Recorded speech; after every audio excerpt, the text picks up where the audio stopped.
Welcome to the Church of Mabus radio show. It's Friday night. Listen to United Public Radio, 107.7 FM New Orleans. It's been cold in Florida. We've had bookshelves collapse and all kinds of refrigerators go out and craziness. The big freezer just went out. I guess it's okay now after it got I guess the weather got so cold it just messed with it because it's out on the porch or something. But that's not ours. That's what Mom and them's. But we're here with Wham tonight. Wham's representing, and then Christina Giordano is here, RN, registered nurse, and we'll get started. I'm going to talk about the schedule a little bit. We're going to do a little 5-minute YouTube meditation, and then we're going to get started for anxiety. So it seems like that's increased, worldwide anxiety lately on so many different levels. And I've had so much craziness with my job. Like I was just battling to get my regular pay this month. It's just been weird. And I know he don't really listen to this, so I don't really care. But just to give you what's been going on with it, basically a job that I've worked at since 2012, and Chris Kitts owned it. And if you look him up, he comes up on a lot of right-wing stuff like the Daily Beast and stuff about, like it says stuff about him, being right-wing and UFO hoo-ha and stuff. And he's definitely in the Trumpelgooch world. But as far as the job, it was weird because he sold it. And then this guy, Glenn Kennedy, bought it. And this is basically before it's news. And Glenn died the week he bought it. And then the guy that has it now is his friend. And the guy who used to own it, Mr. Kitts, basically says he's probably like owned by the government now, and he thinks they're going to shut it down or something. But it's just been weird. And then basically we were getting these bonuses all the time for putting up articles, and I would make about $2,000. Now I do about 12, and the guy owes me about $4,000 in bonuses. And then he starts doing weird stuff with the regular pay. And I'm not going to say his name, but here's where it gets really weird. This is my luck. Somehow he got involved with Africans, like an African king in Christianity. And he makes these videos where he uses scripture and does like kind of a meditation and like fibromyalgia. Like there's like, if you look on the channel, it's like a million different ailments on there, and he does like a little speech, and somehow Christianity it up. And these Africans were over there playing these over the airwaves, and they're dancing around and stuff. And somehow he did a deal with the African king, started using money that he should have been using to pay us to do court costs because the king tried to pull out. So now he's like in a court battle with an African king. And it sounds like, I was like, this guy sounds like Lord of the Rings or something. I don't want to insult Lord of the Rings, but it's just been insane. So it's like I'm looking for other things to do, and still doing that. And luckily I got the other half of regular pay just recently, but it's just been crazy. Like I definitely got to get away from it, but I got to find, I can't go work an 8 or 10 hour job standing up like I used to do at Petco and Conair and aluminum plant when I worked with my dad pressing aluminum and all. I'll die standing up that long. I can't do that anymore. So I have to find something that's work at home or something, that's more, I can't be standing like that. That's crazy. I've done retail, and I had to go to the doctor and be like, my feet, and they give you Vicodin and stuff. That was a long time ago.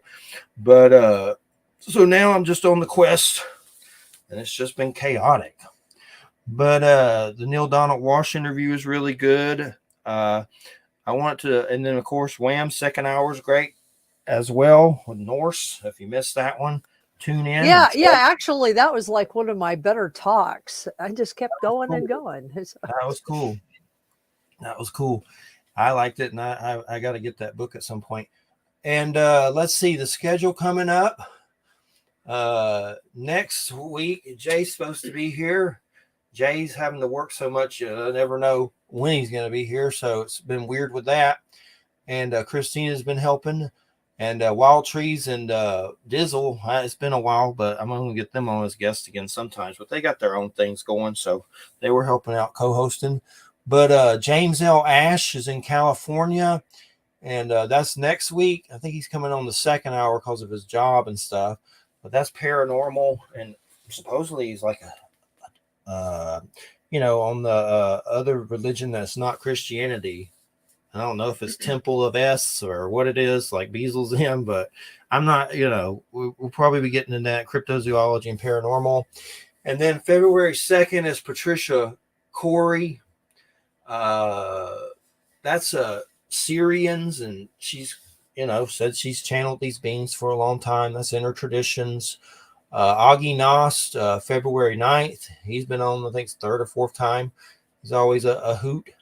And February 16th, and that's when you come back, Wham Penny Bradley, and that's Secret Space Black Ops. She's been around a lot of the circuits. I don't know everything about it, but I saw her on Facebook and asked her. And I don't know. I mean, she brings up Montauk and all kinds of stuff, and maybe my labs and things like that. And then another one, February 23rd. I've been trying to get Matt Allaire on for a while. He runs like an X-Files group on Facebook. So we're going to have a whole X-Files show about the TV show. So that's pretty cool. I think it's like the X-Files lexicon. March 1st, Tilly Treadwell. You'll be here for that one. That's Mandela Effect and things like that. That's from Mark Eddy, a guy that helps me with publishing a lot. And the 8th and 15th I'm working on. And then March 22nd, Brian Seach, that's Cryptozoological Studies and Paranormal. And then March 29th, I've been talking to old Andrew Colvin. It took a minute to cement that one in there. So that's March 29th. And that's what I got so far. And I'm going to get Bill and JC on that did the Silver Bridge book. And I know they're doing some trauma, paranormal kind of stuff. And they did a lot of Mothman things. I'm working on that. Just trying to get some new interesting faces on, and scheduling has been weird. Like, it's just been publishers act weird and just weirdness. So it's been a little bit more like, it took me forever to do February 9th just to get that schedule. I was like, my God, like, what do I got to do to get this date schedule? Something goes Augie Nost, and I was like, okay, I'll try it. And he's like, yes, I love doing the show. So he's usually never says no. So that's good. Good. But that's the schedule. So definitely keep on booking it, and got a few more to fill in March. But if you know anyone, Wham, or anybody comes up, let me know. And Inner Traditions usually has a good to choose from. So I've been going with them a lot. That's where Patricia's from and everything. But all right, let's see here. We're going to play a little, I can't even talk. Play a little 5-minute meditation. Let me look at it for a second. It's from a place called Mindful Peace. 5-minute quick anxiety reduction, guided mindfulness meditation. And we're just going to play it and then get started with Christina. So here we go. Let's see if I'm doing this right. Make sure nothing else weird on my computer pops up. And 5-minute anxiety reduction. You hear that, Wham? Sit or lay comfortably. Yep. Resting your hands on your legs or at your sides. Begin to focus your attention on your breathing. Feeling your chest move gently inward and outward. Your mind may be racing with uncomfortable or fearful thoughts. And that's okay. Just continue to breathe naturally and effortlessly. Feel the air flow gently in and out of your nostrils, and feel a soothing lightness throughout your body, flowing from the top of your head all the way down to the tips of your toes, gently and effortlessly.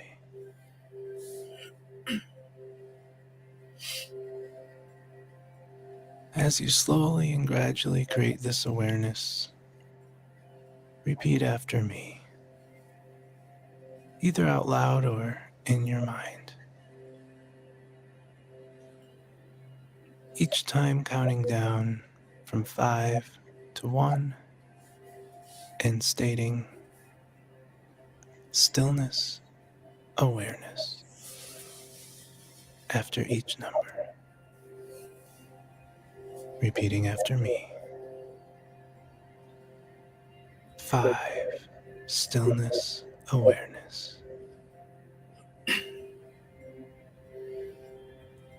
4, stillness, awareness. 3, stillness, awareness.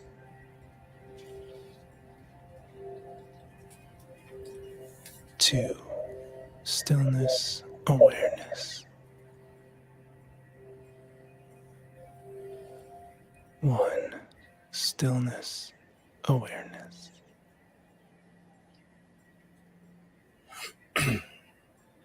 Remember, you are not these unpleasant feelings. You have overcome them in the past, and you will rise above them again. Ever changing. If the feelings stay with you for some time, it's okay. Time and awareness will allow it to fade. Time and awareness will allow it to fade. And now one last time, nice and slowly, repeating this time, calm and present. 5, calm and present.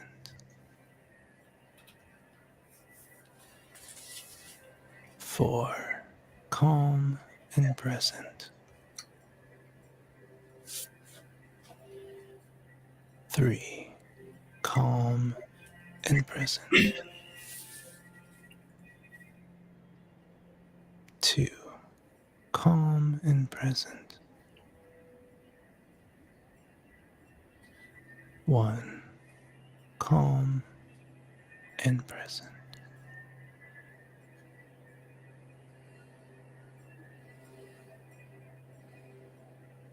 Sit with your feelings, whatever they are, at this moment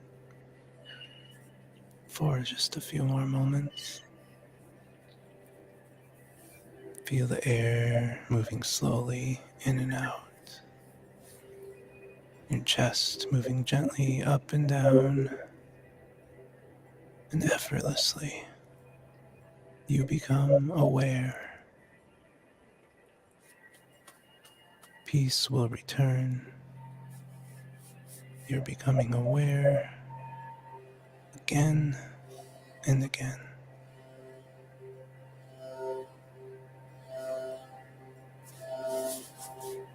Remain in stillness and allow yourself to let go.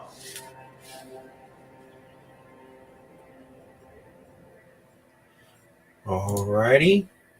Reminds me of the voice called 976 Baked Beans. Baked Beans, that's on YouTube. It's like some funny video, some guy that's running a sex number or something. Call 976 Baked Beans. But but anyway, everybody has their own thing with anxiety. Who doesn't? I've always had problems with it since God knows. It comes and goes. And one thing I've used, and I think there's some book like The Only Little Prayer You Need by Deborah something, but it's basically where you like say, take all my anxiety and, anger and fear, negative, and ask to transform it into positive and surrender it to the universe, God. And that helps me. But then it seems like it comes back saying, I'm still here. Knock, knock, knock. But it can help with it sometimes. Christina Giordano is here with us, registered nurse. I guess at first, if you want to just give us some history about your nursery, your nursing. My nursery. I think it's what is it? I guess there's no coincidences. I'm learning more and more to try to believe that. So synchronizations, like I've been a nurse about as long as you have, 17 years next, or I guess this May. Um, but mostly labor and delivery, postpartum and nursery. So, and night shift, again, the weirdo night nurses and the full moon and all of that jazz, and learning how to go with the flow, really, again, of universe. And there really is a natural flow to it. And again, I'm the weirdo working night, so I go against what is typical and trying to be normal, I guess, of the society that we're in, for sure. Um, but It's labor and delivery, and what else? Transitioning. well, as you know, and I actually met you, I was doing home care, specifically family, and hospice, which is a complete opposite, as you can imagine, from labor and delivery. But I think almost every labor and delivery nurse should do hospice and vice versa, because it makes you really truly see how it's connected again. Um, Transitioning life into and out of the world is one of the most honorable things I could actually imagine doing. And then with that is so much education as well, and a small amount of time. Time, again, is the preciousness of the life that we have, and bringing children into the world. And I feel was most the honorable thing. And all the years of doing that as well, taking care of my grandma, was very humbling. And working with you, sadly, in ways, because you weren't trained to do anything in the medical field. And I'm a nervous wreck, honestly speaking, in front of people. So you're making me deal with things that I've always had anxiety with. But again, having to remember that I've spoke to thousands of people and taught them in different ways. So just trying to remember what I'm here for, and changing perspective. I haven't done labor and delivery really for years, since I've lived in Florida now. So trying to learn and ask the universe, God, whatever you want to say, what do you want me to do with what I have left of these years that I have? Because that's the gift primarily, more than ever, is the preciousness of time, and realizing how much I've actually wasted of that. If I want to look at it like that, I want to learn from it all, even the experiences we've had together.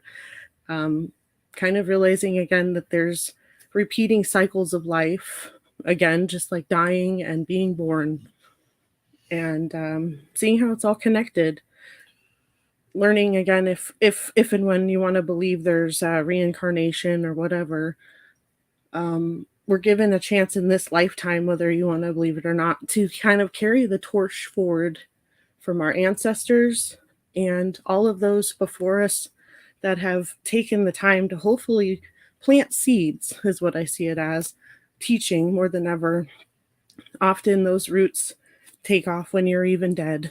So basically just learning somehow as a nurse, no matter where I am, whatever I'm doing, I am a nurse. It's not a job. And even tonight doing this, and really believing we're kind of, if there's a chance to kind of repeat history, to learn from it. If we can do anything from the past, all of the horrors, all of the insanities, whatever you want to call, feel like failures, is if we can learn from it, then it's not a failure. So basically, yeah, knowing that you and I are here together for a reason, and Wham even is here exactly for a reason. Repeating all of the past. I think this is like the fourth show we've done together, and realizing every time I learn how I forgot certain details of things, almost like something caused an amnesia, whatever, where it's like, wait a minute, I was going to say this and it got taken away. So it's like, there's a reason for what we're doing here. There's gifts we're supposed to share with the world. It almost like whatever those gifts are, something tries to keep you from using them at the same time.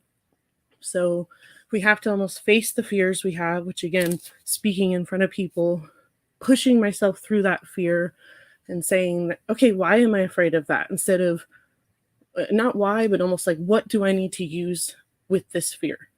And not allow it to define me, but chase that fear. And almost learning how to face your demons, or whatever you want to call it. And instead of trying to go out into the world, fighting the world and blowing people up. And again, continuing what you'd call, I feel, the madness of the past, not learning from it. Because I don't think we really learn ever from war. like beating someone up and hurting each other, we're not learning from it. So somehow learning as a healer to say, how do we learn from this? How do we stop the abusive cycles that I've had done to me that I don't agree with, I say is wrong, in my spirit mostly. And in embracing that spiritual connection, I'm able to heal my body as a healer.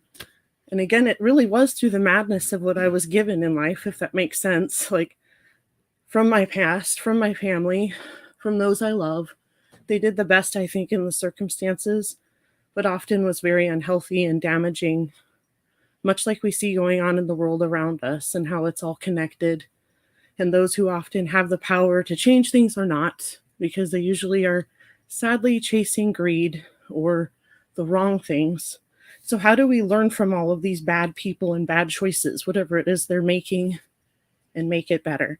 Carry the torch forward. So I was just going to ask, how many babies a day usually with that?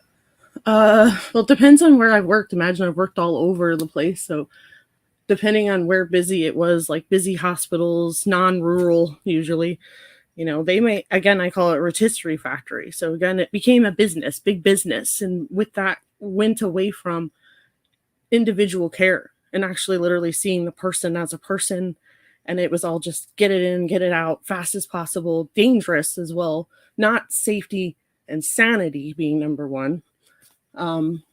It just depends. I used to keep track when I first started back in Arizona, hilariously, but I was thankfully taught by a nurse that was actually originally trained to be a legal nurse. So she taught me how to literally cover my arse. I know we're allowed to say that word, but basically how to document and how to be a really good storyteller. So if and when I had to go into court to cover myself, labor and delivery specifically, you will have to go to court for like 20 years or 18 years to defend yourself if you have to protect yourself. And again, everything I do with an intention to provide the best care for my patient and to love them and take care of them the way I would want to be treated. Do no harm.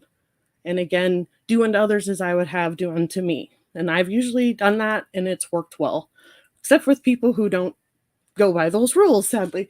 So basically just learning, it's not about numbers really, because that's what's sad. I would have like sometimes hundreds of babies like within a month. So I would keep track and then I just lost track because it got crazy busy. And especially when we do C-sections and all of those high risk crazy things at night and you're just running, literally that's what it feels like, from one room to another. And charting, literally, is that what I was going to say, covering, you're writing a story literally of what's happened, as if and when you may have to tell the story again in court. And if you don't have it written, it didn't happen. So a part of all of being a nurse has helped me, I think, be very detailed and to be able to logically go back in time and kind of remember things, which has helped me, I think, as a person in reality of the day-to-day. But no joke, like I could have sometimes 12 babies born a night. And I'm literally running from room to room and it feels insane. And I'm charting and all of the clocks are different. You're like trying to figure out how to chart a baby's delivery that just happened at whatever, for the first time. You're like, what does that even mean? And I was like, I just came out of that room and it said 001. And this room says 000. How do I chart that? So it's like, I don't know how to explain it, where I've learned with time illusions or time, space, distance, things that we've often been told is very, very real, which it is in ways like gravity. But at the same time, you can change those things as well, if that makes sense, or learn how to kind of just go along with the flow, which is really hard for me. I think it's part of my being a Virgo and kind of trying to figure out how to everything should be a certain way and it should all make sense. And in the end, it's like, actually, it doesn't make any sense. That's why I'm learning. The more I'm trying to grasp onto what is normal, there is no normal. You just have to go with the flow and learn how to literally, yes, breathe. That's what I've told you more than ever. Jeffrey, breathe. Even when you're doing meditation, breathe. Letting out the negative and the stress with that, holding it all in your body and how it turns into literal, sadly, knots, toxins, like all of the things that create disease and cancer and all of those things. There was one listener question. I want to say something about it. If you want to, you can. Okay. Kason Lee, can healers heal the horrible withdrawal effects when you're tapering down from drugs? I know I've dealt with that before in the past because after my dad died when I was, in my 20s, he told me if I ever did drugs, he'd kill me. And he would have. At one time, he thought my brother did them and held a gun to his face. And basically, when he died, I was like, okay, well, screw you. I guess I'm going to do it. So I did it. And he was also, he worked hard. He loved us, but he was abusive on the physical type levels. And, well, I know when I was coming off different stuff, I found that books on shamanism, I know those Conversations with God by Neil Donald Walsh books help. That's things that have helped me, just like seeking spiritual things with that kind of stuff. But I mean, I definitely think healers can help with that, and part of us is the healing within that helps with that, right? Amen. I would say, excuse me, again, being a part of a healer, really, and that's why I say I did not choose this life. It chose me, like all the weird paranormal things. Yes. 2020, I believe we did a show. I might be making that up, but the shaman that we were on with. No, that was when we were living here. Sorry. That was Martin Nelson's like last year. Yes. So basically he confirmed with me, which is awesome. Other teachers who come along and or people who confirm to you, one, you're okay. As much as you might feel crazy, yes, you're where you're supposed to be, and or we are okay. We're going to get through this together somehow. Give you little bits of hope. Yes, I truly believe we all are healers. We all are, if in one way or another, God consciousness. We are here and sent from another place. And yes, we are able to heal ourselves. We're able to heal each other. There are definitely things out there, even as I'm a registered nurse and I've lived most of my life again chasing my fears and or being scared as well. I could get in trouble for a lot of the things that I've always stood for, from my own family being kicked out. In many ways I have been scared to be called a witch or whatever it is. I have always been like, I don't know what it is I am, but I just want to be that I am. But I've never been able to be that. So truly believing and knowing that I have opened my mind to things that I did not choose to find on my own. Again, it was given to me. I believe a God-sent thing. Like being welcomed into certain Native American family circles, being welcomed into, yes, like crazy things that I never thought I would have an opportunity, really, like this tonight, to be a part of a TP ceremony, a sweat lodge first, going through the 5 realms of becoming a warrior, which was very hard to do. But it was awesome. Again, faced my fears, faced the literal anxieties of feeling like I can't breathe, to I'm in the dark, this is scary. And it's like going through literal soul deaths, basically.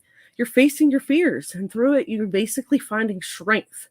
You're finding endorphins. You're finding literal actual words for things that we try to replace. If you need those things, great. But a lot of times, like antidepressants, all these things that are giving us a jolt of serotonin and whatever it is our bodies are craving, for reason to literally feel alive, and people would go and do these things even to this day and pay thousands of dollars even to go to retreats and pay people that they would call a shaman to walk you through these steps of what are soul deaths, going through literally what is so scary, the feeling of impending doom, and all of that. You really are in ways dying, going into earth and or a place of death and embracing it, actually feeling like not wanting death and suicide, never, but I'm not afraid of what is possible on the other side of this. So much that I'm willing to throw myself into this unknown and knowing that, again, I'm going to be okay, and there are things, yes, that I truly believe can help you heal. And it's very scary to say so. Like, I have a medical card for the first time, and I came from the Northwest, again, where it's legal all down the coast from Washington to California, all the way over. There's a certain spot, again, called the Bible Belt that kind of stopped that. Or again, why and how does it seem, again, spiritually things are being blocked by what is religion, and politics, again, aren't working together to move forward into what is considered actual intelligence and healing. as a group? Why is certain things considered outlawed, felony offense, literally, even though, again, it's legal 1 second in one way or another, but it's not this or that. It's like we need to have across the board, and I've seen that even again as a nurse. All of the hospitals, all of the systems, whatever the blah, blah, blah, should all be saying and doing somewhat the same things. We're not. We're divided. We're fighting over certain things that shouldn't be. We're basically, bottom line, fear is basically glorified in this culture.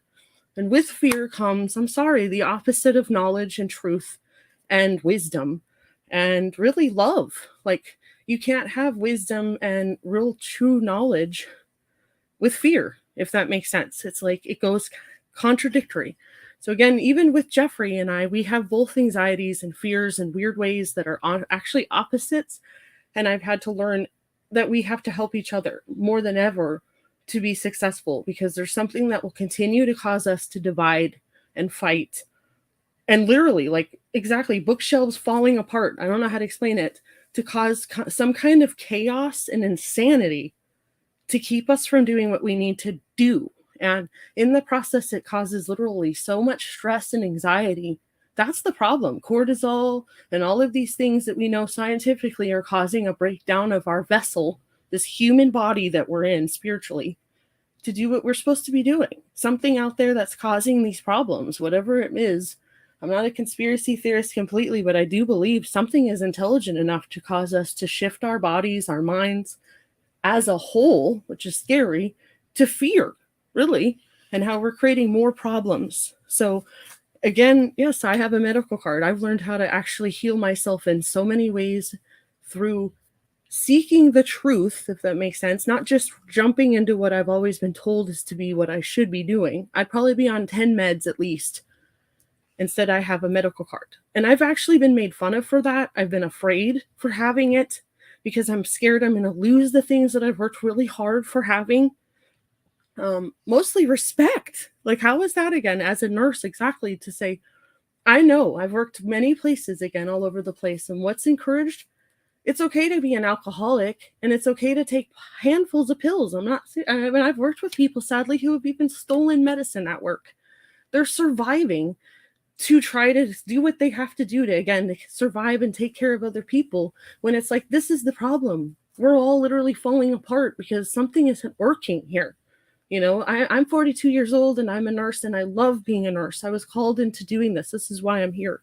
But something, again, has been against that gift my whole life and trying to tell me I'm not good enough to do what it is I'm supposed to be doing, keep me stuck, stagnant, depressed. And again, exactly, how, literally questioning, how can I help other people heal if I can't heal myself?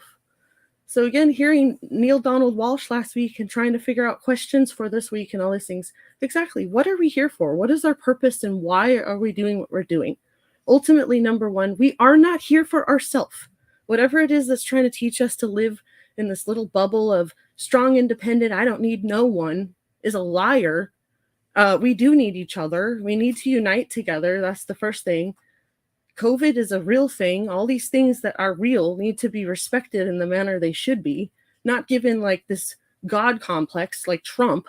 No offense, I'm at the point again of saying enough of the bull crap. How do we divide this crap and do what we need to do the right way? Cut off these egotistic idiots that are literally trying to take over the world with really their God complex and their money, and shove it up their A, and literally take back the torch and say, what do we need to be doing with this? Not fear peyote, or again, things again, yes, I've been able to do, which was an eye-opening thing, not fearful. And I've literally spent years trying to teach people in the medical field, in the freaking, of course, religious world, to open their eyes again. Stop fearing things. You're not going to go into a bar and lose your salvation, or again, go to hell that day because you had a drink. Go in there and talk to people. Learn how to socialize and be intelligent and spread the word of things. Like, again, encourage other people. I've said to you, even my father and people I love who I know, again, are afraid of everything. He's told me literally weed is the gateway drug and all this. Well, he's only going off of what he's been literally brainwashed to believe. And it's all about that. Again, education, being woke, and all these things we talk about. But literally, again, something needs to shift. to where we're all actually learning from the past again. We're not. We're repeating it, sadly. And yeah, basically, we absolutely can help and heal each other. You don't have to, I'm sorry, have whatever behind your name to literally be intelligent. The most intelligent beings I've ever talked to are children. And often the febrile, the people who, again, are grandma, the people who literally sadly are dying. And they're telling you the most intelligent information that they can. And if you would just listen, and again, like the synchronizations that are all around us, the signs are all around us. You don't have to go pay somebody money to have you tell you information that you actually know within. And that's what I've learned the most, is I actually wasn't tripping out on peyote, for example. I'm more calm on weed. All these things, these doorways, I believe, have opened my mind to just basically know within myself and my spirit, this confidence of knowing, even on the mountain, yes, I'm scared, but there's really nothing out in this world that I truly need to learn from. I knew it all when I came into this world, and I'll know it all when I leave. And what's the most important thing is to just literally love people. As silly as it is, all the people throughout life that we would call a shaman, what did they usually say? Stop chasing greed, stop chasing things, stop chasing and or wanting money. Because really, again, who has all of that? Like Trump and his towers and all of these things that we're not learning from. We need to learn to literally, again, just love people and see them and truly care about them. And all the other things won't really matter that cause division. And yes, actually seek the truth. More than ever, I'm learning how to heal myself as a nurse and as a healer, and try to help encourage other people to do the same. And often, believe it or not, it's not in a book that we're going to learn anything. It's actually going out into the world and truly facing our fears. I have a fear of, again, literally being in an awkward situation of, again, like this, like, what am I going to say if this, whatever, just going with the flow, again, which is really hard for me, is truly what that is. Like, learning to speak to people in the moment, not above them. As a teacher, again, I've lost so much medical terminology over the years. I've been belittled even as a nurse from others, of course, in the medical field. And I said, I'm sorry. You have to use it to keep using it. And I haven't. I lost it because I spoke to the people in the moment. I spoke to those that I took care of and I loved as myself.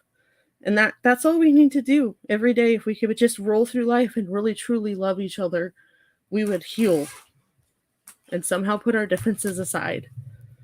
So. And I remember when I first started, my first experience besides school, when I wrote a poem and read it in front of like this coffee house, and I went up to the podium to read this poem, and I had it in my hands, and my hands were shaking so bad it was embarrassing. It was like, ugh.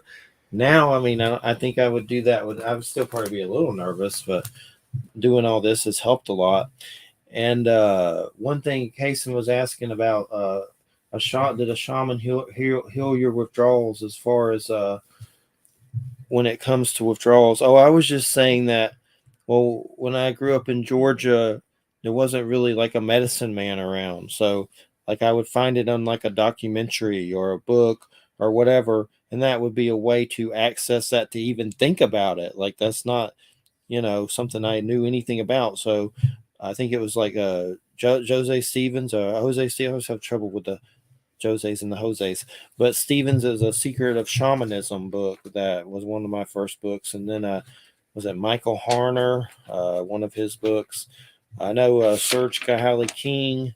And then that led, of course, to seeing documentaries and interviewing them and stuff, which got a lot more complex with everything. But like when it comes to weed and stuff, with the addictions that people face, and I've had addictions with coke and meth for several years after my dad died, and haven't touched that stuff in 20 plus whatever years. If I did it now, I'd be in the emergency room.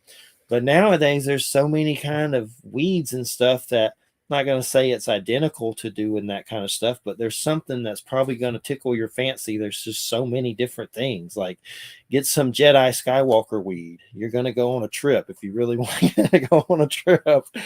Like my mom, she's found the art of the weed brownie with the weird oils, and we have to we need to ration her out on that. She'll go crazy. Like she's 70 and like, you ate more brownies than I've eaten a day. Like that would have lasted me 5 days. And it's like gone in 2. I'm like, my God, you don't want to go in a brownie coma. But I mean, there's just so many different things with that something, I think would tickle the fancy of addiction when it comes to medicinal and things like that. And of course, I have to be careful with sativas and stuff, but I still like them. There's one called Dutch Hawaiian that's like straight out of Hawaii. That's one of my jams right there.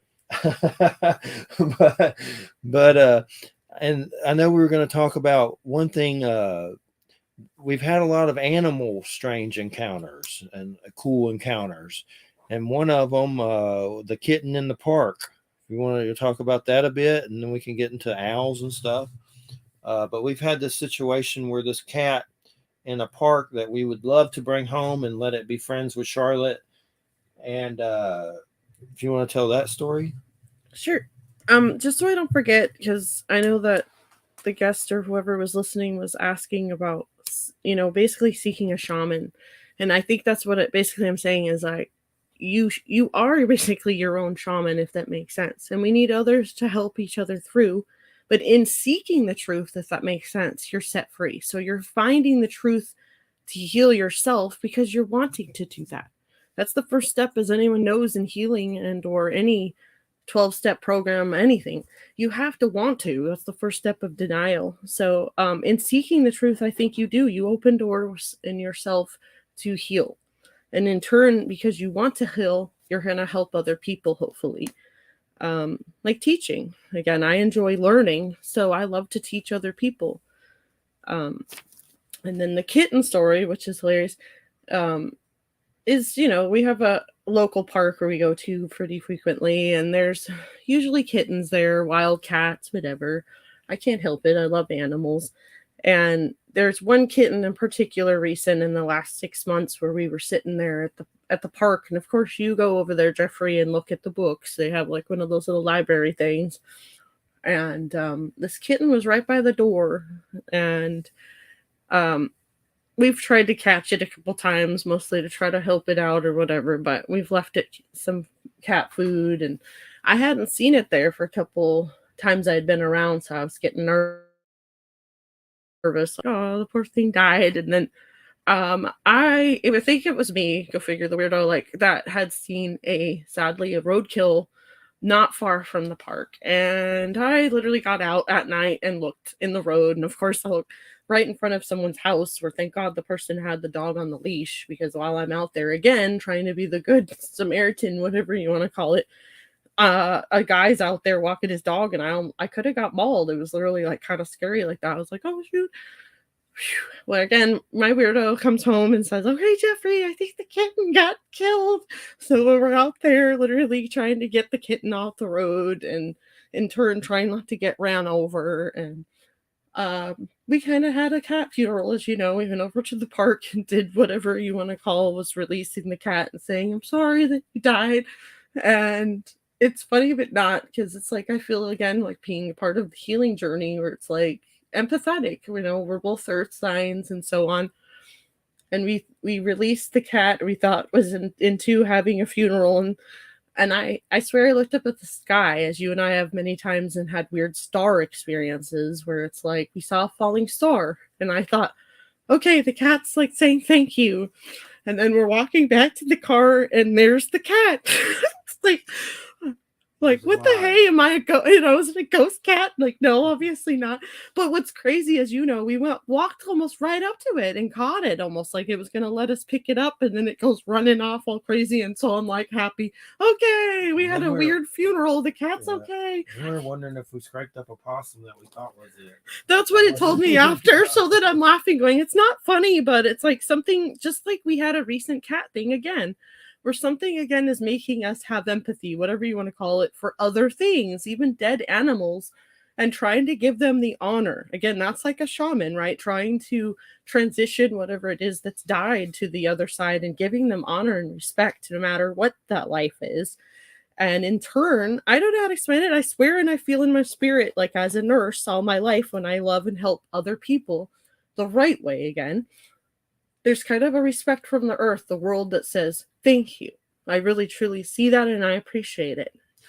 And the reason we thought it was a possum was it was so like bad. I'm not going to get into it. It was hard to tell what it was. Like it was just so, it had been on the road and they just kept running over it. Another thing that happened was when we were walking around here, there was a big male cat that was on the road that looked like something out of Stephen King. And he looked almost like a Siamese kind of markings, but I moved him out of the road. And because I didn't want to leave him there and just let him, keep getting ran over, I didn't know the cat at all, but I moved it to closer to the woods. So I didn't have a shovel or anything, but just at least get him out of the road so he's not being, mutilated further. But after we walked away, I heard something go, "Thank you." And I was like, okay, maybe that was the cat or God. I don't know what it was, but it was in my head like, "Thank you." And you're welcome. But anyway, it's weird because my mom has a lot of morning experiences where she sees weird stuff. And I didn't even tell her. I told her about the cat, but not what it looked like or anything. And she saw a cat on her treadmill that looked just like that cat and described it. And I had told her about the cat, but nothing about what it looked like. And she described it exactly like it looked like. Mm-hmm. And it was almost like, did it come here and thank us and follow us home? Which is possible. I don't know, but it seemed like that. It was really weird. Mm-hmm. She's had crazy things where she saw a guy that looked like Thor naked in her bedroom. Like she has some weird thing where she went in the morning where she'll see like weird stuff. A naked Thor? Yeah. Like a naked Was this like a naked Marvel comic Thor? Like, like that plays him in the movies. The guy who plays him in the movies. Well, that could just be like a wishful thought. And that's why I thought of Michael the Archangel when she said that. Yeah. So forgive me, but yeah. Michael the Archangel. What's that movie with John Travolta, Michael, where he plays an angel? Yeah, that Viking thing where they talk about the light beings again, and they have like light hair and all that. Like when she described it to me, I was like, whoa. It's like, I don't know why I pictured that, like an angel, but. And then lately, this is even stranger. We've had a lot of, she has, and I did after the fact, but owl experiences. I know there's one where you saw one swoop down by your car when you were on the highway. And then there was another instance where she saw the dead body of one. It wasn't the same one. It was weeks later. And basically I get a call. I have an owl body in my car. And I'm like, what? And so basically she comes and picks me up, and we knew it wasn't the same owl she saw weeks later. I mean, it could have been. It could have been, Yeah. And then it got hit by a vehicle. Her car didn't hit it; it just came close to the car. But weeks later, and it's this beautiful. What was it? A barn owl or something? But beautiful and young, and just beautiful. They call it a screech owl, I think, or But dead. That was the worst part. But well, again, going back in time and thinking things where I've always been again nervous or whatever the word is, afraid of things I think I'm supposed to embrace, if that makes sense. Like being afraid of the owl or thinking of some weird omen, because there is kind of mixed things with it. They're messengers a lot of times and maybe can tell you things about death. So that being said, yes, it is kind of awkward or what's the word? Going back to Mariana, where I was living, taking care of mom and grandma, I'm at the graveyard cemetery where I like to walk the babies, mostly because it's fur babies, let's specify, because there's usually not live humans walking around bugging me, and or I could let them just run. And it was not dark, though. It was not even really at dusk either. Probably about 3 p.m. again, that weird time where weird stuff happens, usually in the morning for me. But I'm walking with the two littles, the Chihuahua and Maltese, and I saw a shadow fly right over me. And this looked up, huge, almost an angel. Wow. Huge owl wings flying over me. And it was just one of those like, whoa, because that's an owl. And I just know as my mama instincts, like it should have and could have taken my babies, like what the heck was that? Why is it out at this time? and just kind of again made me wake up more so. Like, doesn't matter the time, it doesn't matter what's going on. You need to be alert and awake and ready. What is going on? You know, everything doesn't make sense. And then the story you said about exactly the owl, we were recently driving out towards Noma, Florida. We're out in that area where it's nowhere land, driving together towards the sun. Remember, we're driving and I'm like, okay, let's go for a drive before it's dark. I'm going to chase the sun. So we're heading west and I'm driving and I don't know how to explain it. I saw in the sky what looked like a star or a planet already. And this is at that time where it's trying to turn into the sun setting and it's dusk. And it's weird because it was like the sun is on the opposite direction of that thing that's bright and caught my eye in the sky. I'm driving, but I looked up and thought it looks like a planet, and it just was one of those where I thought quickly again, don't look at that. That's not safe. Why are you looking at that? And so quickly looked over at you and saw clear as day an owl swooping towards the car in this way where it was like, whoa, you know, it took everything in me not to literally run off the road. And I had to swerve even away from the owl towards the middle lane, which is crazy and scary. But it was like I just did it because I'm like, that owl almost flew into the car. It would have hit you right where you were like sitting. You wouldn't have seen it, but you would have heard a boom. And it was like, whoa, I just had to avoid an owl. Ugh, that was weird. And literally like within a week or two from that date, I came back in that same spot at night around there, like again, around the same timing, going towards church to drop off, as you know, a huge bag of candy. I was like, okay, you were going to throw it away. I'm like, let me drive it to the church. Again, intention, right? I'm going to drive over to this church that's right over here. We've already gone to once, and I'm going to drop the candy off. While I'm driving over there, I look over and see this dead owl. But it was crazy because it caught my eye and it was on the left side of the road, not right where I'm driving. And it was like, I saw it from afar and I was like, what is that thing sitting there? And as I drove up, I'm like, it's an owl. Why did it look like it was sitting? Now it's laying. And I was like, oh my God, this is not far from where that owl almost flew into the car. So I drop off the candy, and I don't know why something said to go back to where the owl was. And I did. And so I went back over there, and no joke, like in the car now is this big box that I just dropped off candy. You know, I don't have a box in the car all the time. I stopped the vehicle in this weird spot praying, okay, please don't let anyone hit me again while I'm out here looking at an owl or whatever the weirdness is I feel like I'm being drawn to do. Randomly in the middle of nowhere where I'm at, if you know this area, there's like no one out there. Farms and people that are randomly driving usually by.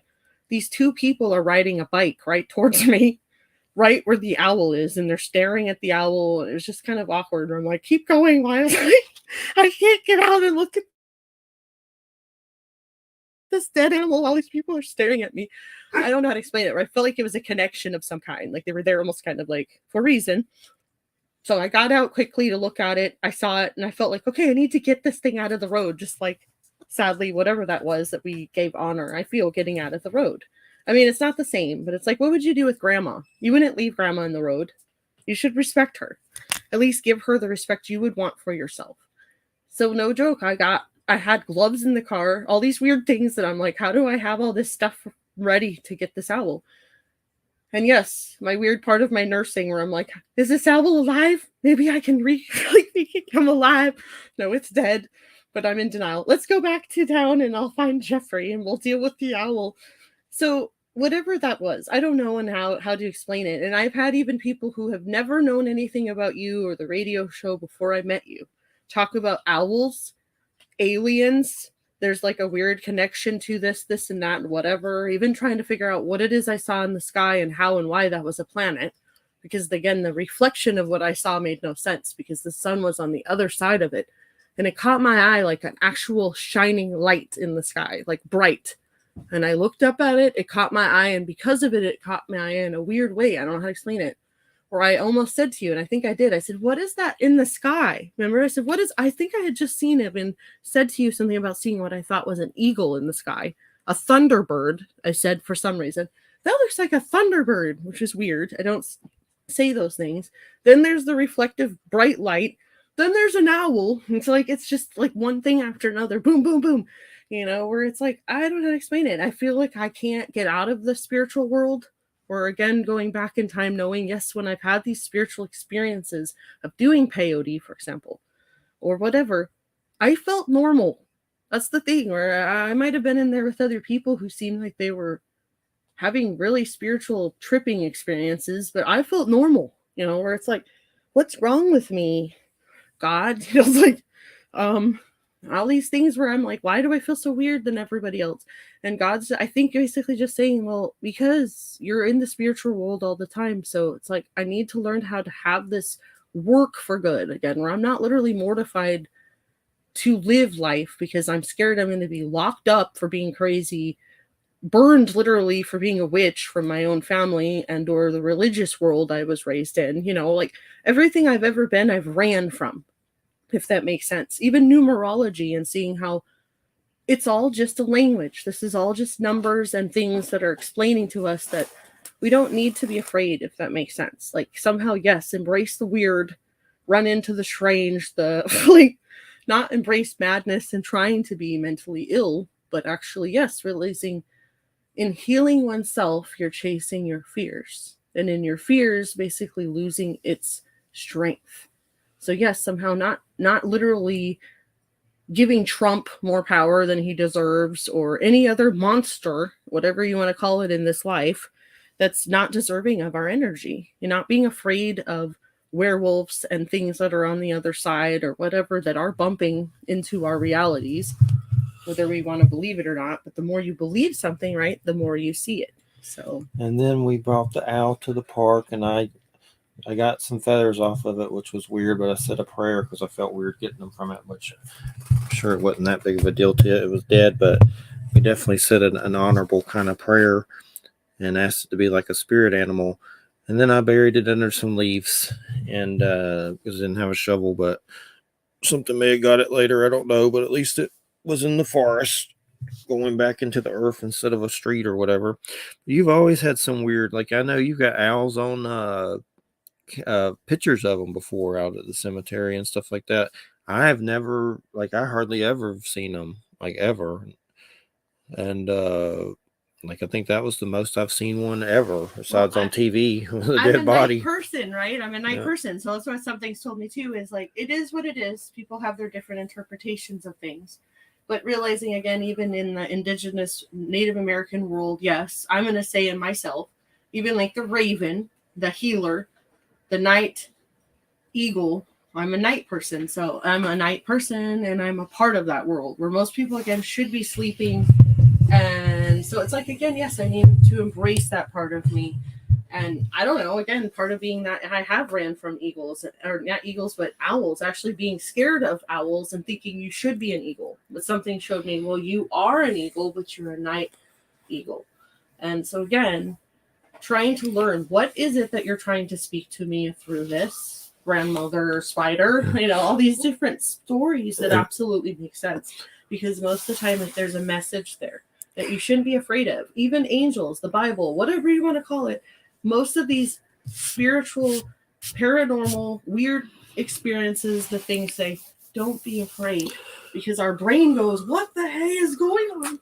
And you want to run from it. It doesn't make sense. And one thing I was going to ask Wham, do you know a lot about owl medicine? I know you talk about grandmother spider, but is there much that you know about owl medicine? I know a little bit from cards, but I don't remember a lot right now. Well, I mean, what I know about it is based on just like one tradition, or maybe a couple traditions here in the Northeast.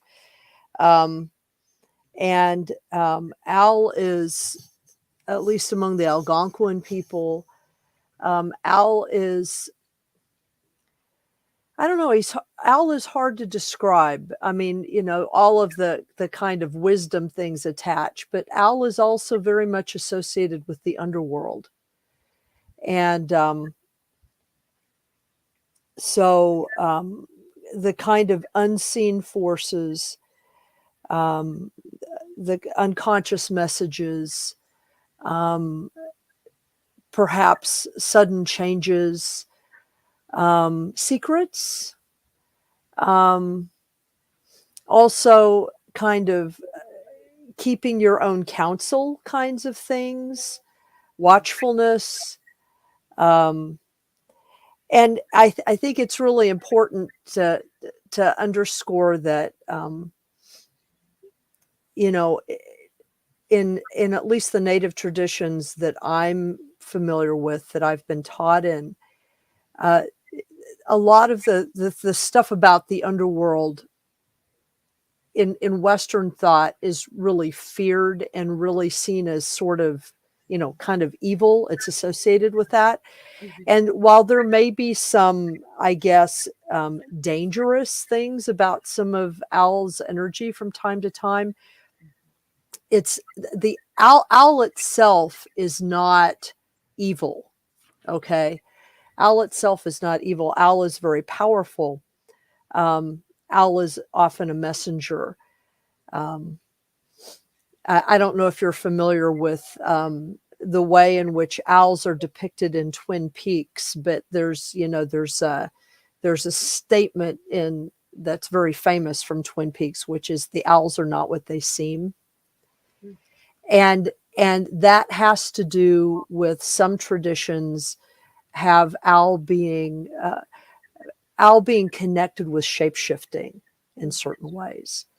And any animal that is connected to shape-shifting, you know, that shapeshifters assume, can be connected to those powers, which means that from a human standpoint, those powers can be used for good or ill. You know what I mean? But generally, owl is considered to be, at least among the Munsee people or the Algonquin people that I know, that I'm most familiar with, owl is considered to be positive for the most part, certainly powerful, something that you might connect with in your dreams, if that makes sense. Sometimes lore keepers, people who carry certain stories, like one of my teachers, she's a lore keeper for the Mohicans. And a lot of people think the Mohicans are gone, but they're not. They've just learned to hide in plain sight here in the Hudson Valley and in New Jersey and in you know, some of the other places where they lived. And but she's a lore keeper, and owl is one of her animals, and that's that ability to keep things secret when you need to, and to only reveal them when it's important, to also be able to carry difficult secrets, if that makes sense. Mm-hmm. So you know, I'm not sure, like, how, because there are different types of owls, so you know, that have different kinds of calls. So, like, for example, the screech owl, which doesn't exist everywhere in the US. The screech owl is a very particular kind of owl, that's sort of in the Northeast and the East Coast. And the cry of the screech owl is supposed to really be a kind of signal that you need to pay attention to. I mean, you pay attention to it anyway, because if you hear it, it scares the crap out of you. We have one that lives not too far from my house, and in the summertime, in spring, when all the owls are courting, I mean, they're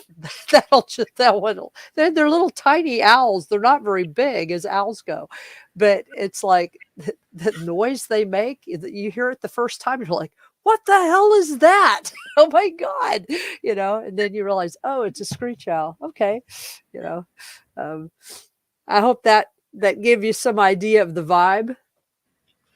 Definitely. The vibe.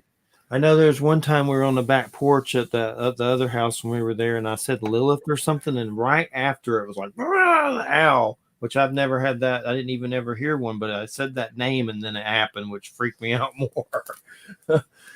It's like, wasn't that?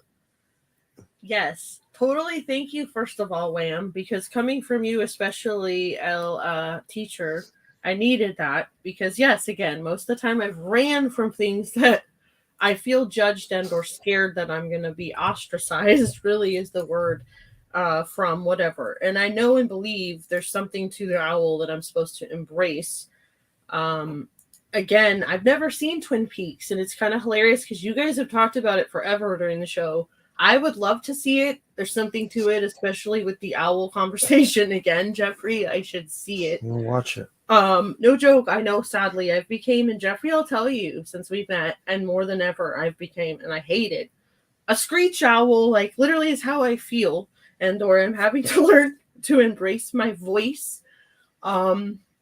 And there is something with Lilith. I don't know what it is, because I didn't even know about that person, whatever that was, until I met Jeffrey, actually.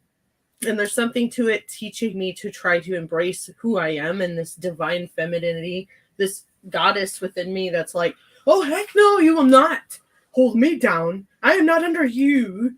Like, I don't know how to explain it. It's like, yeah, we're even hearing Pooh Bear's owl, like something with Wham, where it's like the Pooh Bear owl is like that, exactly. And that's what I thought of, something telling me, no, see, owl is the wisdom, and he's the teacher, and or she is the teacher. And exactly, something to, like he said, almost every month I get this weird, and I know it has to do with, again, labor and delivery. I'm like a werewolf. I've said, Jeffrey, you're a vampire. I'm a werewolf. That's why we can fight like crazy. And I'm the one who helps bring babies into the world. And every time, almost, like every time there's a full moon, there's like this really weird PMS feeling of like emotions, and very much so like there's a tide coming in, and whew, like every emotion comes up. I don't know if it's like the Virgo in me, the Hermes again, Mercury, and or like, we got to heal these things, whatever it is that's going on, let's deal with it and heal. And almost every time it makes me run to the cemetery. And yes, there is specifically out here, I've seen some crazy stuff I've never seen before. Like, I took pictures during a full moon in Mariana, that same cemetery where I saw an owl swoop over me and the baby, sadly. Again, I believe there was something telling me that they were going to die. It's sad to say, my two little babies, those two that owl flew over us, they died this last year, 2021, both of them, or 2023. And literally, I was trying to think of, when did that all happen? I swear that owl happened in 2021. I have dyslexia, so it's even more hilarious. And yep, it flew over me that same year, and they passed away last year. And I believe in my heart it wasn't trying to be ominous and or whatever the word is to scare me. It was actually awareing me, giving me a feeling of knowing something. Just like, as weird as it is, that owl that flew towards our car, and I've told Jeffrey that. I don't know if it was the same owl, but it looked just literally like the same owl. I've never seen an owl flying towards the car like that with its talons open. And literally, it was like the same owl that I ended up picking up on the side of the road. And that's what caught my eyes, was its talons were open. And so I asked him if he could pick feathers off of the bird. After I asked its permission, and my head was like, I felt horrible for its death, because I think it literally flew into someone's car. Again, just like what almost happened to my car. It wasn't my car, but it was almost like it happened. It happened before it happened. And I've had these things happen my whole life. Like, where something before it happens. And I see it. Like roller derby, for example. I'm skating, and I had the same fear over and over telling me, you're going to lose a skate. For example, you're going to have a wheel is going to roll off. While you're going around the curve, you're going around the apex, the most dangerous part, you're shifting your feet over to the other, doing a crossover onto one foot. And I saw this vision at least 5 times again, seeing my wheel roll off. And guess what? It happened. And it's like, if I had not seen that vision, whatever you want to call it, I probably literally would be dead. I would have face planted into the ground and not be here to tell this tale. But it said, something told me about it before it happened. I took a knee in that split second of, again, I knew this was going to happen. I took a knee, and it horribly hurt my knee, but I'm here. So again, trying to learn to say there's reasons for this. Exactly. I've been in the graveyard and took a picture of what looked like literally an owl in the tree, in a cypress tree. And then I looked at my phone after the fact, and it was not an owl. There's something in the tree other than that. It's like exactly like Wham said, a shapeshifter, whatever you want to say, that's in that tree. And it's literally looks like almost like a sloth hanging upside down. And I see eyes glowing. It's the weirdest thing. Like, this is the owl that I'm zooming into, but I see something different on my phone. So, yes, it's crazy, hard to explain. But there's something to it very much spiritually going on all the time, if we would listen. Even like the werewolf thing, like she said. Shift shapers. Something learning again, like I wrote down on that paper that day. Dog man, dog whatever. There it is. Jeffrey and I just literally saw it on the side of the road. You can say whatever you want to say logically to explain what that is. But I know with every being in whatever in me saying, we're in Florida. There is not wolves down here. There might be hybrid whatevers, but that's literally a golden color, strange color, not a coyote, definitely not a wolf. And I've seen wolves. So all I could think of was literally that is an SW. Jeffrey, quit talking about those things. Like the native in me is like, mother freaker. And then I'm remembering when Jack my dog was passing away, and I was holding him outside, remember? And we said a prayer, and then that star appeared in the sky. That was weird. Right after Savannah died. And he stayed around a little longer, and then he passed away. But that was weird the way, well, during that, and I broke down crying while I was holding him outside. And then basically this star came down below the trees, and it was like a spirit or something. Maybe it was one of our other dogs that passed, or I don't know what it was. I don't know. I sound crazy, and I know it is what it is. But something told me it was Savannah. Remember Savannah, the dog here that had just passed away, one of your mom's dogs. So she was coming to basically tell Jack, I'm here to go with you when you're ready. And I don't know how to explain it, but yes, within that week, Jack was holding on as old as he could, because I remember, I can count on one hand how many times you've cried. And yes, that week, he looked at me, and I looked at him, and I said, I'll take care of him. You can go, Jack. And he winked at me. He looked at you and kissed you, and that was in May. And yes, we went to Panama City for the day. I told you we needed to leave so he could relax, and we put on the whale music for him. And grandma, again, my grandma was in the room with him in the kennel. And again, she's literally passing away too. She passed in that same July, 2021. And Jack passed away in May. And literally, again, she told me that day, she goes, I heard something about a little dog that passed away.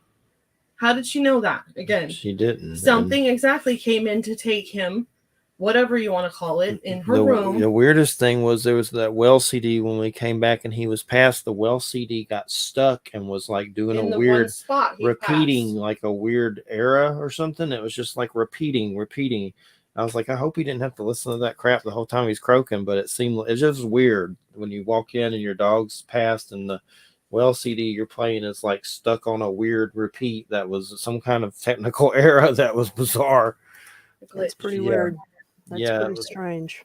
It was very creepy. But grandma knew again. That's why I said she was getting more and more deteriorating at that point, sadly. Multiple times even while she was going downhill, she would be, it's like something would come in and out of her. I don't know how to explain it.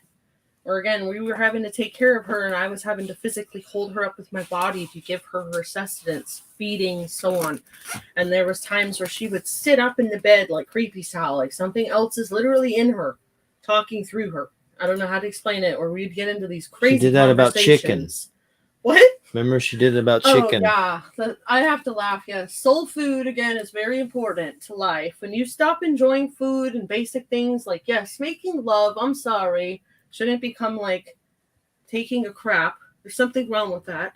Or yes, again, she was on her dying bed. She couldn't eat anymore. I was giving her like liquid everything and having to make sure she wouldn't choke.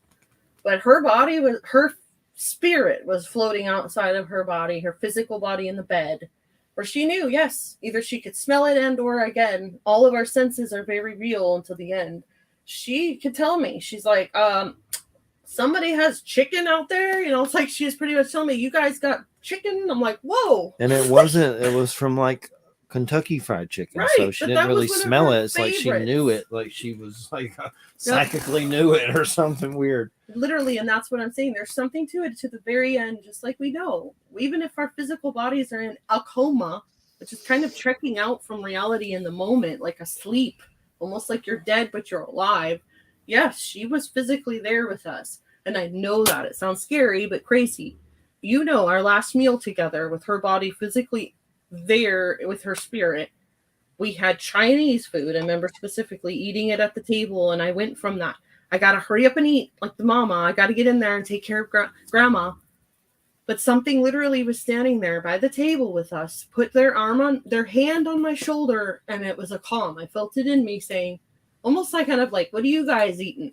Now you enjoy your food, you calm down and relax and enjoy it. I felt it, a weird calm. And I literally said, I said, I think grandma just passed. And I went in there, and sure enough, she had a smile on her face. And she literally had just passed. And it was like, I know. She literally was there with us. Like she was saying, enjoy your food. Do not worry about me. Like she was like that to the end. Like she would always be concerned about me, even if she didn't know who I was again. And I know, again, it sounds weird. She and I had a soul contract before I was born, before she was born, spiritually. Like we were going to help each other. I came out here and still don't regret coming out here and everything crazy that's happened, because I know and believe with all my heart that I came here for grandma so she could be safe. She could transition to where she needed to be next. We had that slap on the bed a few nights later. How many nights that later? Was probably her. I was in denial, absolutely. We were 3 days later laying in the bed, and something slapped the bed, and I got up with like a flashlight or something. I thought something fell off a shelf, but nothing fell off the shelf. Something slapped the bed, and there were no animals, and it was like a slap. And I was transitioning. We had it happen with the sleep. RV too. Yep, transitioning into sleep, and it's creepy, but not. I don't dream often or remember. So again, going into my sleep, kind of traumatically, I think is really, I saw grandma. I love her, and we were literally, almost said I love her to death, turning her over again. You remember to do her post-mortem care, and I don't know how to explain it. I saw that in my sleep, where I was turning her over to clean her, and something, I swear it was her, slapped the bed. Like, don't you dare remember me like that. That's my grandma, I swear. It like woke me up in this startled way. And at the time, I'm in denial, of course, like, oh my God, what was that scary thing? It's like something bad. And then what's hard for me to accept again is literally the next night after the slapping bed experience was seeing, I swear to you, what looked like for the first time in my life, a huge, like 7-foot tall gray in the bedroom, in that same weird toilet sleep. I'm awake, but I'm not, and I'm just about to fall asleep. And I saw what it looked like, a gray standing in the bedroom above me, and stepped forward towards me and reached towards me with its hand. 3 fingers again. It's weird because it reminds me of like E.T.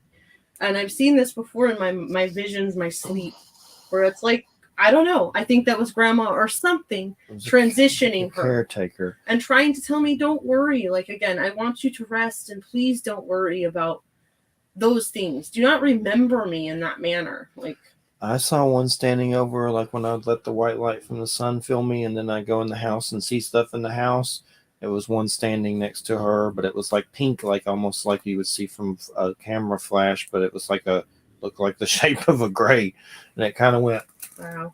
And it was weird, and you're like, am I really seeing that? But it was definitely odd, whatever it was. I don't know if they're like custodians and stuff, like Dolores Cannon says and stuff like that. Maybe they help with, transition or something, but it's definitely something for sure. And we saw recently on Tubi that Native Bigfoot documentary, which I would recommend because it has a lot of Kathy Moskowitz strain in it, and I've interviewed her a million years ago. She has that book, God's Cannibals and Monsters. It's like all the native folklore, but it's called Native Bigfoot, and it's on Tubi for free. There's commercials, but they're not that bad, but that was really good, actually. It was one of those things we're trying to watch before our bath or whatever. It was like 50 minutes, but it had all these tribes talking about Bigfoot. What was weird, too, it had a weird, like, Bigfoot. I forget what tribe. You'd have to watch it because they mentioned so many. I can't remember, but there was like a Mothman thing in their folklore that they were telling. And that was they showed, I think he was talking about something a moth like woman. that. Actually, it was like an owl woman. Yeah, and it had the red eyes and stuff, but it was really good. No, there was a few things you wanted to talk about that with the, like, what was it, Arizona or the tribes and stuff? Again, it was just a random thing you picked, whatever you want to call it, where I'm doing my best to remember synchronizations, not, coincidences. You picked that out. I had no clue what it was, but a lot of it, again, was talking about Sasquatch, obviously, and it talked about all different people, but I remember them talking about Yakima specifically, which, again, is in Washington, where I moved down to where we're at, Graceville, from that area. Tri-Cities, Washington, along the Columbia River, and Oregon, Washington. All these things where, again, I've realized, okay, whatever it is that's pulled me all over the place, literally, to be spiritually speaking, I think, drawn to certain areas because there was a reason, again, to bring us together. That movie, whatever you want to call, Put On, was about, and the lady, even, she was hilarious. The lady was talking from the Yakima, and she was saying how, well, I could kind of get in trouble for this. But the way she did this little, like, whatever you want to call it, Hayoka, like, little smirk smile at the end. And I literally even thought, she kind of reminds me of an owl. Where exactly, she literally said, I get in trouble for this, but I don't want to cause problems. I'm just trying to spread the information that needs to be taught. She said something, forgive me, you and I both, again, that's part of the jokester in us. And I know God's been trying to teach us, whatever you want to say, to laugh more. We need to get away from focusing so much on the horror of the world, the darkness, the blood, the war. Yes, we know this is going on, but the more we keep focusing on that, guess what it does? It actually creates more of it. It actually strengthens that monster, whatever you want to call it, that gives it strength. And so instead of, again, being afraid of things, learning to say, how do we speak about these things to try to create wisdom, again, to teach the next generation what it is. And you could see that in her little smirk when she did that smile, is what I saw, is the Hayoka, the smile. And almost every time I see these people, I would say, they're teachers, yes, and they're different. They're kind of like the deviants or whatever you want to call it, where they're not trying to cause mischief or problems per se, just like these stories throughout time that have been literally kind of sadly labeled as the devil or this is evil. And usually it's always because it just kind of went against what everyone else was trying to say at the moment, the time of what is normal, which is sadly, again, always changing, not always as in bad. That's what evolution should be. But, like, basically we both laughed because we saw the lady in a way, to that person, forgive me, she had this little white hair on her chin that had grown out. And it was almost like, again, I've seen that with myself and others. It's like this witch part of us where it's like, I'm always literally pulling out a little hair on my chin. It's like, well, I have like a little tiny goatee on my chin. I have to shave twice a day. Yes. This is like postmenopausal stuff, It's not wisdom, it's just being old. Well, shoot, I've had this forever. Like, I'm the weirdo, deviant, whatever you want to call it. I've said to Jeffrey, I'm like, I make fun of no one. I say, love each other, embrace our uniqueness, whoever we feel we're supposed to be. Because no joke, I am a part Italian, all lots of things that grow lots of hair. So I have shaved my mustache off since high school. Whatever it is, I have literally hid myself from the world to try not to be whatever I am, because literally I'm thinking, oh shoot, I'm gonna offend everybody because this is who I am and it's not good enough. So as funny as it is, I'm looking at this lady who's spreading wisdom on the TV and I can't help but keep staring at her hair on her chin because I'm like, shoot, I want to pull that hair out. And it's like, it's not my hair. Why am I wanting to pull it out? So something's making me laugh going, because we are so literally hilariously connected that, yes, that's why, again, we could go after someone that we absolutely, there's a part of ourself that's in that person that we somehow can't accept. And we want to fix in ourselves. So we want to basically attack the other person to change, to try to be what we think is supposed to be acceptable.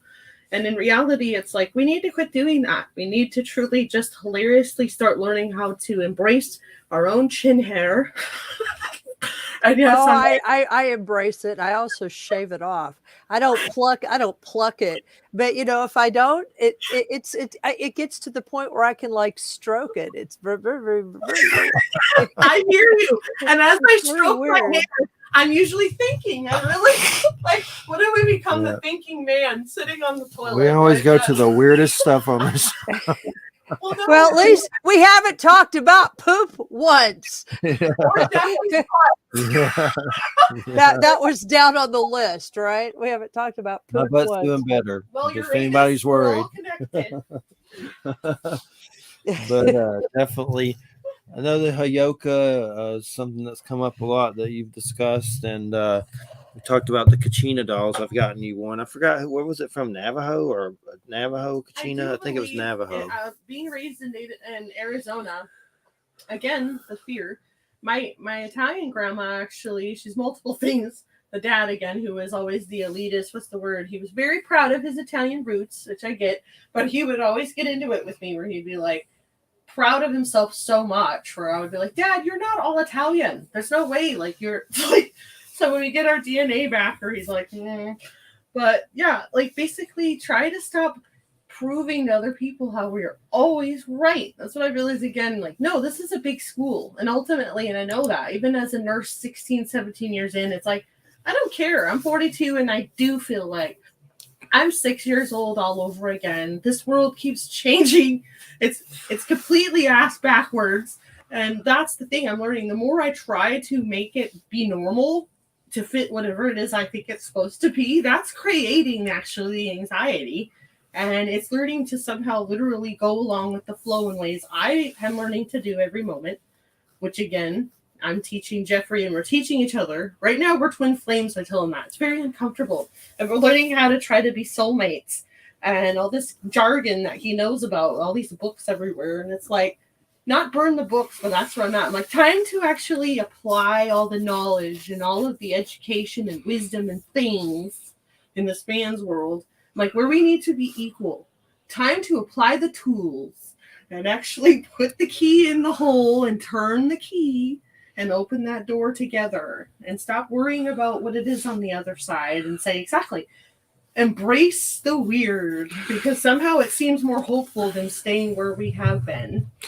I was just going to say, Case and Lee, here in Sri Lanka and most Asian countries, I think we rarely witness paranormal stuff. Maybe it's because we do Buddhist rituals often to guide the spirits to the light when they cross over.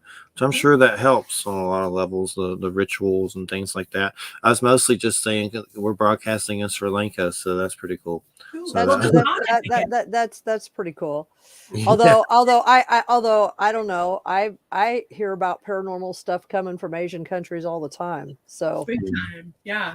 But China, Japan, Vietnam. I mean, I guess it depends on what is defined as paranormal, you know, because I'm hearing about stuff all the time. So and not all of those countries are principally Buddhist, you know. So I mean, India certainly isn't principally Buddhist, and China, while it has a Buddhist component to it, there's lots of different traditions represented. So, I don't know what he means by paranormal, but that's not been my experience of the news coming out of Asia. So I always heard that story about the Buddhist bodies that they went to the light and their bodies, like the passed away bodies, would like do weird stuff, and they kept them like in some temple. I've seen like big articles about it. Oh, you mean like the mummified bodies, or the ones that the folks that chose to kind of die in a certain weird it's a way so that their body is like preserved. And there's something about light bodies or something like they went to some weirdness like that. But definitely interesting. I know there's articles about it and things like that. But well, it's interesting because there's a lot of whatever you want to call it, religions, cultures, things that have talked about that in ways. Even again, the shaman, which you would consider again that kind of thing. I'm very into the Tibetan monks and the Buddhists, like at least that side of it, trying to learn again. And what is it usually to me, I feel, being raised literally Pentecostal Christian and all this opposite, where I would literally be labeled bad. Like I got my nose pierced at 18 and my dad's like, what are you converting to? What did he say? Like Middle Eastern religions? I'm like, dear Lord God, like no, they don't necessarily pierce the. It's like, what are you talking about, dude? It's like, Dad, you're so limited to fear or whatever is the unknown, and realizing, no joke, there is something to this. Being where I was at with Grandma, for example, when I've gone from again transitioning life into the world to transitioning life out of the world. We're living in a place where it was all 55 and older community, no joke, right? Grandma had even already passed. October that same year, the people who are living there, who run the whole place, her husband passed away of a massive, unexpected, whatever, as you can imagine, heart attack, fell down dead right then in his front driveway of a heart attack. That same night, I don't care what and how, what happened. That's why I need to learn. We need to learn how to also have protective boundaries, healing, protective, whatever the word is, like saging again before going into the ceremony to protect yourself from whatever it is could be around you trying to drag you down. That guy, I swear, I know I sound nuts. That same night, I got so emotionally drained and stressed and depressed again. Something with the full moon and getting dragged to what I feel, something pulls me to the cemetery.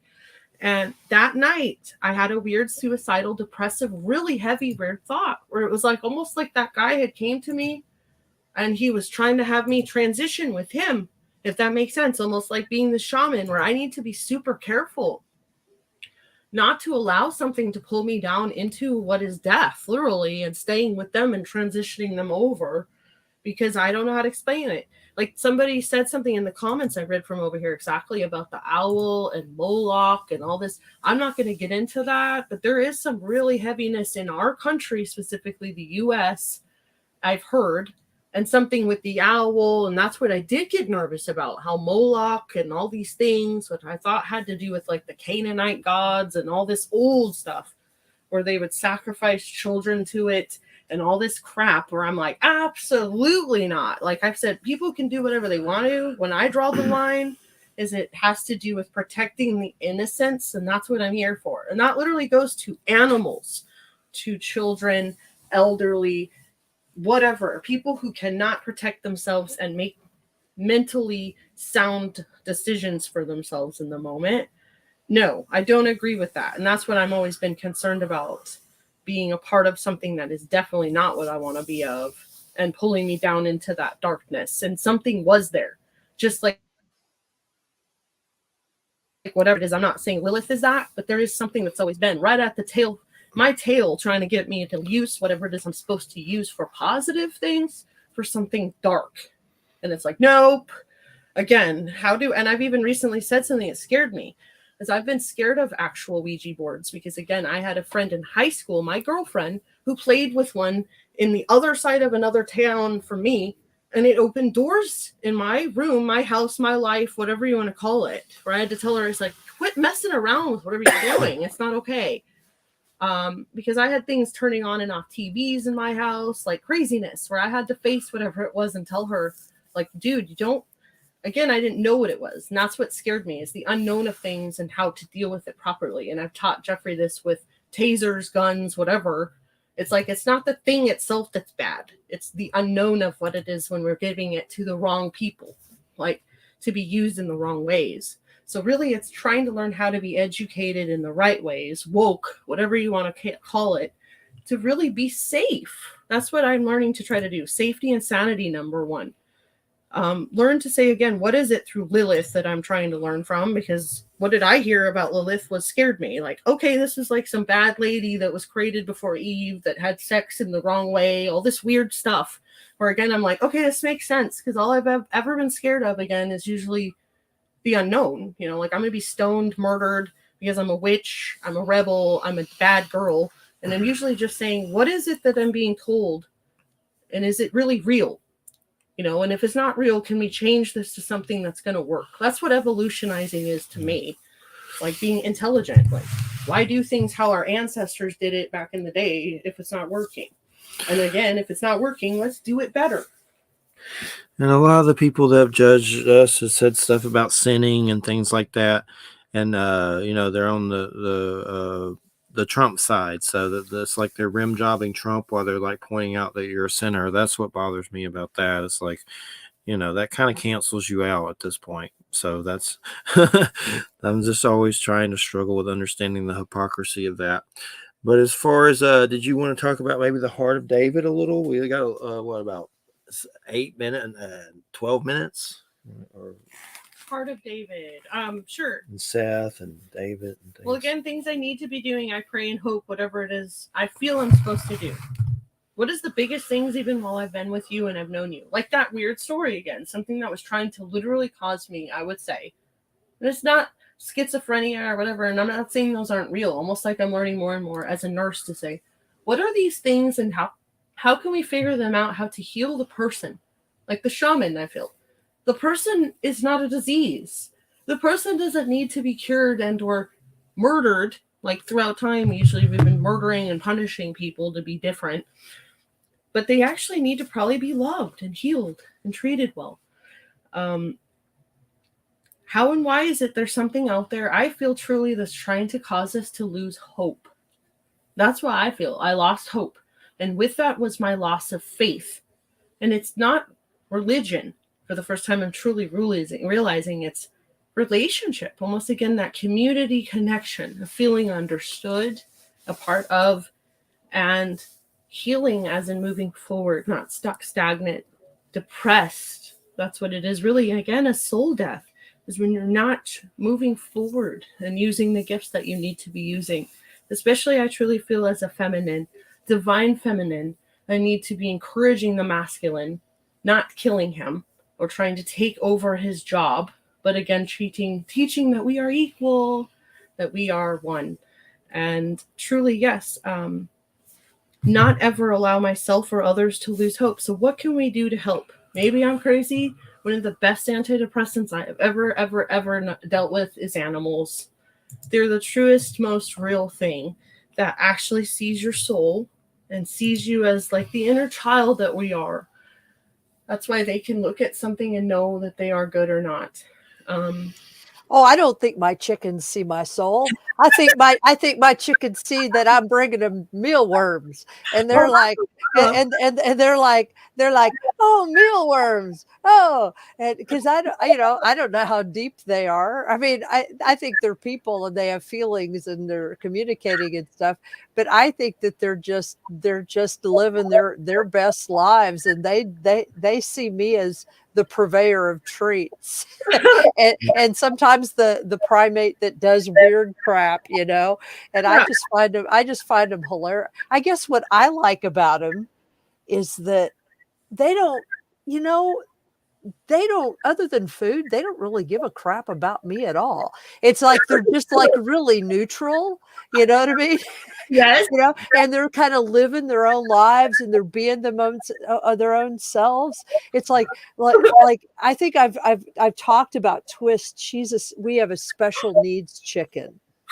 And she's not very bright, but the other day she did this hilarious thing. It's cold here and the wind is blowing a lot of times, and so I opened the back of the coop to put food down, because I take warm food out for them every morning, food that I've heated up, like grain and vegetables and stuff, and they really like him.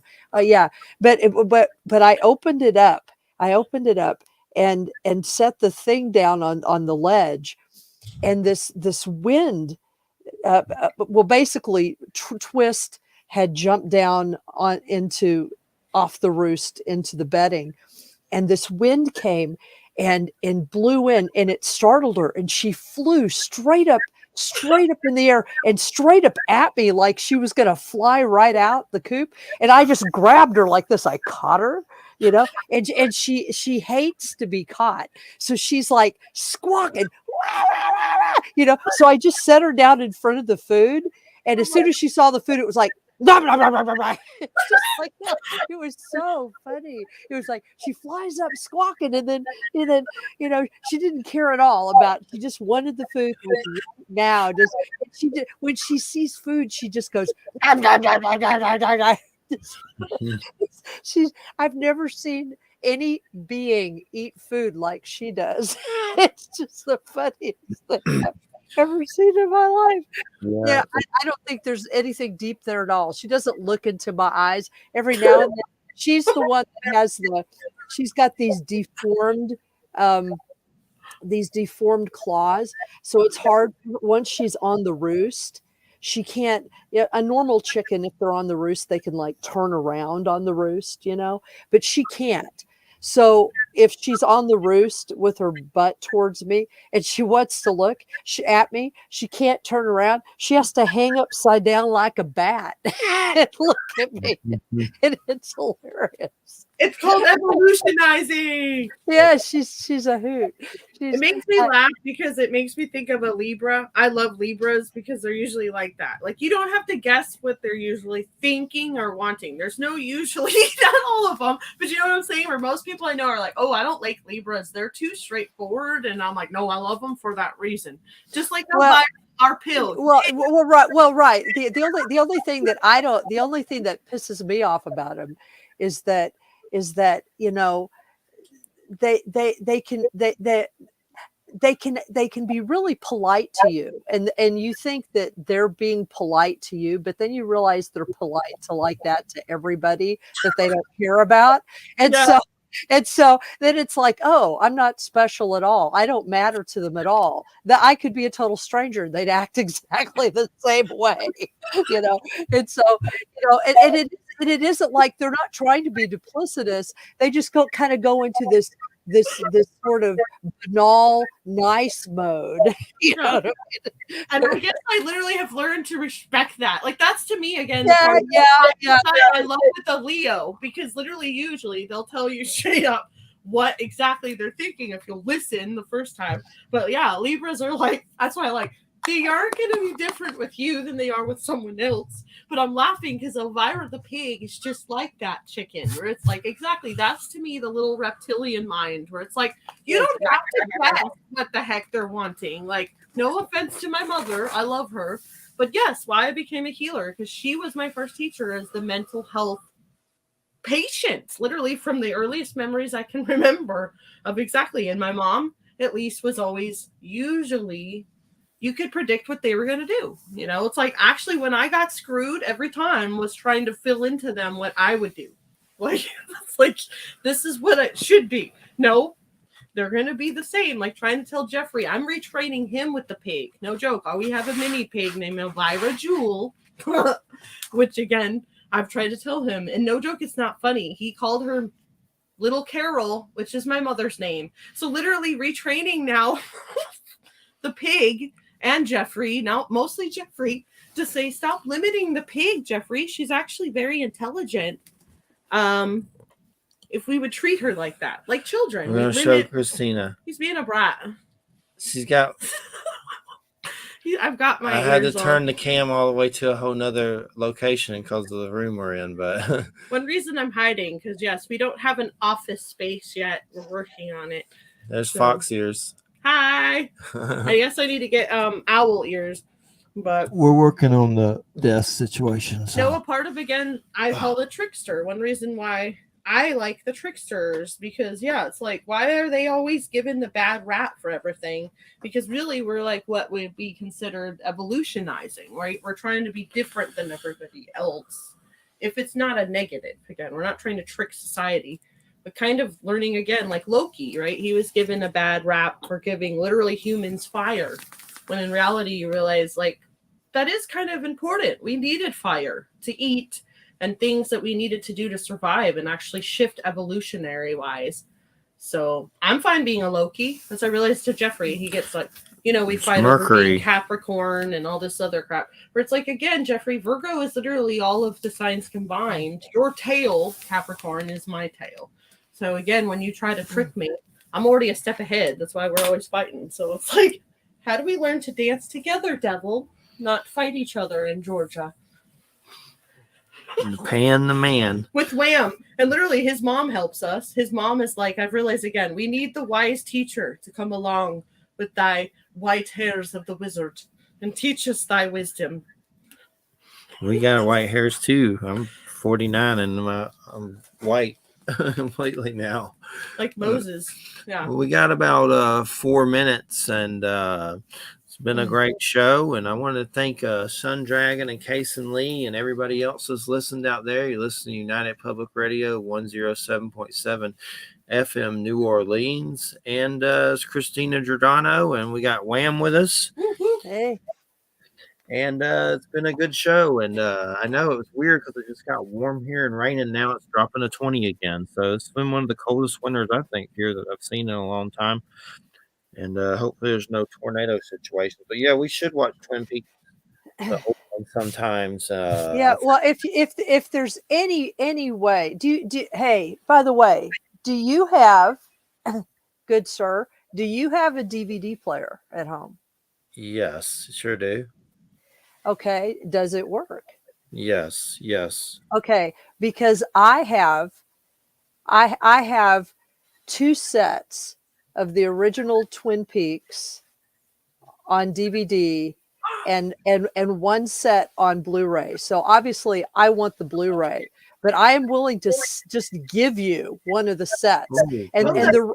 the reason for that is because if you just stream it, the streaming version never shows or includes the log lady at the beginning of each episode. And you Yeah, have to have the log lady. You yeah. just have to have the log lady, for God's sake. So, Yeah. so send me your address, I and will. I will send you one of the DVD sets. Cool, cool. Thank So you. they, whatever, I'm again the weirdo, and I don't care, make fun of me, the conspiracy theorist, like throughout time, because I'm always thinking outside the box. But it's like, yeah. So wait a minute. So they're taking out of the original, like, so you Yeah, can. they edit at the beginning of every original episode, and this is in the first series. This is not in the return, okay? But at the end of every at the beginning of every episode, there is an introduction by a character that's in Twin Peaks called the Log Lady. And she sort of acts like a Greek chorus. She sort of gives you a clue about what's happened and a clue about what's going to happen, but it's done in very cryptic kind of, you just have to see it. But by doing that, she sort of frames the episode for you, and you lose a lot of the sort of weird mystique if you Yeah. don't have her there. Definitely. Well, we appreciate it and we'll check them out. What were you going to say, Christina? First of all, thank you for telling me that, because again, it gives me. I'm such a, I guess that's the word, I'm turning into more from a nerd to a geek. I'm geeking out over stuff where it's like enlightenment moments of like, let me get the paper out so I can write this down. I'll be watching Twin Peaks, writing down weird stuff and be like, this is important, Jeffrey. There's a reason for all of this. Explanation is no joke again. Exactly. Realizing that all of this is a message. There's a reason for it. It's not just entertainment. It's not a show. And somehow, really, exactly, it's a language. It's a communication for us all to be connected. And again, not lose hope. Somehow feel excited about living, even in the darkest of times somehow. And I do. I hope and pray that I can somehow start doing. Jeff asked me something about bulldogs in the heart of David, and I have ADHD too. Again, embracing all of the weird whatever they are that's tried to keep me from doing whatever I need to. Heart of David. I pray to God I can open a business of some kind where I shift again from, it's not about making money and all of that, to helping people. Again, using the energy and the love from losing a friend from suicide and almost myself, because I lost hope. I lost faith. I lost myself and my dreams and all the things I need to do. I want to breed American bulldogs and somehow help people if I can through that, to never lose hope. Give them, if I can, somehow a chance to have therapy dogs, because I truly believe, even literally hilariously, I don't care. Chickens, yes, and pigs and whatever. Owls, wild animals, they give us hope. They give us something to look forward to help them. If we have nothing else to get out of bed every day, sadly, and say, you know what, I got something and someone else out there that needs me to come out and give them their silly food. It's their hope to get up every day. So Definitely Heart of David, and we'll keep you posted on that for any further developments, and for sure, and something to work on for the future. And I got to close out or I'm going to get the JoJo bomb. But thanks to Christina, thanks to Wham, thanks everybody for listening. Have a great weekend, everybody. We'll see you next Bye-bye. Friday. Here, good night, everybody. thanks, ma'am. Sure. Bye.